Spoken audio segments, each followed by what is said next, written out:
আসসালামু আলাইকুম। কে কেমন আছেন? আমি তো আলহামদুলিল্লাহ ভালো আছি। বরাবরের মতো ব্লগটা শুরু করে দিলাম। সবাইকে অগ্রিম রমজান মোবারক। সবাইকে কেমন আছেন? আমি তো ভালো আছি। যে সকাল সকাল বলতে দেখেন সকাল সকাল কত কাজ থাকে, ঘর দুয়ার গোছানো, ফার্নিচার গোছানো, রুম টুম গোছানো, ঘরের তো কাজের শেষ নেই। এক হাতে কীভাবে কাজ গোছাই আমি রমজান মাসে। তো আজকে কী করলাম সারাদিন আপনাদের সাথে একটু শেয়ার করি। ঘর দুয়ার গুছাইলাম, এই যে ফার্নিচার টার্নিচার মুছতেছিলাম।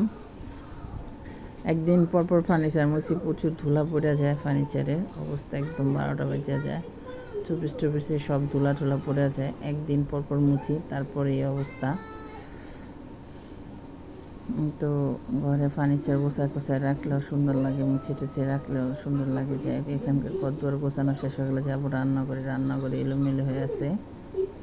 তো এই দেখে রান্নাঘরে কী অবস্থা, হাঁড়ি পাতিল জমানো হয়ে আছে, এগুলো ক্লিন করতে হবে। নিচে উপরে অনেক হাঁড়ি পাতিল আছে, এগুলো ধুইতে হবে। আর মেয়েরে বলছি যে তুমি পানি ভরো, মেয়েরে বোতল ধুয়ে দিছি, এখন সে হচ্ছে পানি ভরতেছে বোতলে। তো মেয়েরে দিই পানি ভরার জন্য, সে পানি টানি ভরে তারপরে এগুলো ধুয়ে আবার যাবো কাপড় চোপড় ধুইতে। তো এই মেয়ের কাজ শেষ করে এসে এখানে আবার কাপড় চোপড় ভিজাইছি, এগুলো আবার অনেকগুলো কাপড় চোপড় জমে আছে, এগুলো ধুইতেছিলাম। এগুলো ধুয়ে আবার রোদ দিব, তারপরে এগুলাই না ভাজ করবো। ঘরের কাজ আছে, ইফতারি বানানো আছে, রান্না করা আছে, কাজের শেষ নাই। এই তো একদিন পরপর কাপড় চোপড়, তাই প্রচুর কাপড় চোপড় হয়ে যায়, কিছু করার নাই। তারপরে যে ডেলিভারি ম্যান কী দিয়ে গেল আমার, তো আমার একটা ক্রিম দিয়ে গেছে। তো ডেলিভারিতে অর্ডার দিয়েছিলাম, সেটাও দিয়ে গেছে, প্রায় 3 দিন পর আসছে। দিয়েছি আর 3 দিন আগে, আসছে আজকে। তো আবার দেখেন একটা লটারির কাগজও দেওয়া হয়ে গেছে, এটা নাকি লটারি কাগজ নাকি বলে, ওটা রাখে দিতে বলছে। যে দেখলাম 2টা আসছে, এই 2টা দিয়ে গেল ডেলিভারি ম্যান। একটা নাইট ক্রিম, 2টা নাইট ক্রিম দিয়ে গেছে। আমি 2টাকে অর্ডার দিছিলাম ডেলিভারিতে, তো ওটা দিয়ে গেছে।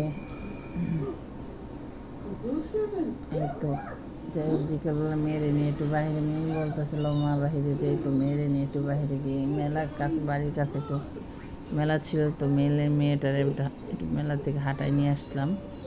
তেমনি চলো তোমাকে একটু হাঁটায় নিয়ে আসি।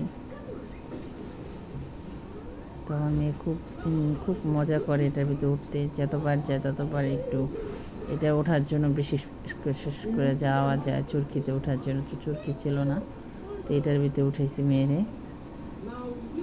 খুব মজা করে বসে আছে, দেখেন চুপ করে। যাই হোক, মেয়েরে নিয়ে ঘোরা শেষ।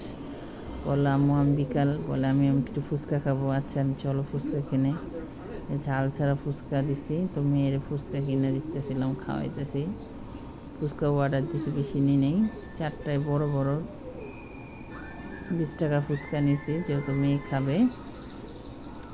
মেয়েরে দিতেছিলাম। আসতে বাসায় এসেছি। আজকে তেমন রান্নাবাড়া ছিল না, রান্নাবাড়া বলতে নাই। এই যে সন্ধ্যার জন্য আলুর পোয়া রান্না করব, আর রসুন ভর্তা, শুটকি ভর্তা, ডিম ভাজা, আর ভোর রাতে বাবার ডাল পাতুরি আর ডিম ভাজা রান্না করে দিলে হয়েছে। যাই হোক, ভিডিওটা ভালো লাগে লাইক করুন, শেয়ার করুন, পাতা ব্লগের সাথে থাকবেন। আল্লাহ হাফেজ।